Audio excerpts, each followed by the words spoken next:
բժիշկը, մեր սովորական բժիշկը հիմա բուժում է որոշակի ինստրուկցիաների կամ ուրեմն ուղղորդումների հիման վրա։ Եվ եթե խնդրեմ ուղեք, եթե սխալվում եմ, եւ եթե հիվանդը չի բուժվում կամ անգամ մահանում է,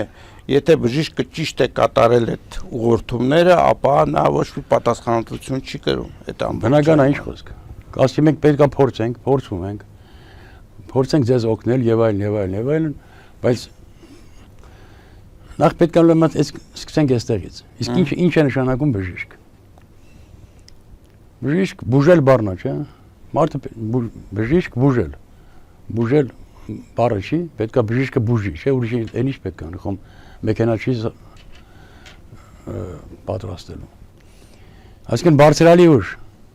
Եթե դա իրեն վերուս տրված չի, արհեստավարժ բժիշկներ, կրկնում եմ, նորից եմ ասում, բժշկական ինստիտուտը, հերացու անվան բժշկական ինստիտուտն է, ճիշտ եմ ասում։ Ափսոս այդ մարդու անունն են դրել։ Այդ բժշկական ինստիտուտը արժանի չի։ Ինչու՞։ Որովհետև հերացին մեծ բժշկապետ է եղել։ Ամիր Դովլաթ Ամասյացի, հերացի, Հիպոկրատ եւ այլն։ Նրանց անունները պետք է մի քիչ ավելի, այսպես շատ զգուշ մոտենալ, շատ հարգանքով մոտենալ։ Բժշկական ինստիտուտը ամեն տարի մի քանի համասվալ արտադրում է։ Մի քանի համասվալ բժիշկներ արտադրում է, բերում հիվանդանոցների դեմ համասվալանում գնում է։ Նրանք բժիշկ չեն, նրանք բժիշկ չի կարող դառնալ։ Բժիշկ ծնվում են, բժիշկ չեն դառնում։ Նրանք արհեստավարժ բժիշկներ են, գիտեն, ասենք, որից հետո ինչ-որ մի բան անել, դե կլինի, չի, նրանցով ասելու, չեղավ։ Շատ լավ, բայց ձեր ասած դեպքում էլ կստացվի, որ միայն առանձին մարդիկ կարող են բժշկել եւ այս հսկայական քանակությամբ մարդիկ, որոնք որ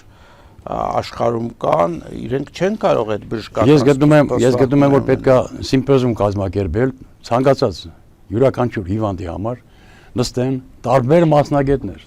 մասնագետներ, իրենց կարծիքը հայտնեն, նոր գան մի հատ ընդհանուր հայտարարի։ Ստացվում է մի քանի հոգի հավաքում են իրար գլխի, որոշեցին, քիմիոթերապիա ենք տալու, որ բանով սխեմայով, այն սխեմայով քաջ գիտակցելով, որ քիմիոթերապիան դա հարցի լուծում չի, եւ ոչ էլ ճառագայթում է, եւ ոչ էլ վիրահատություն է։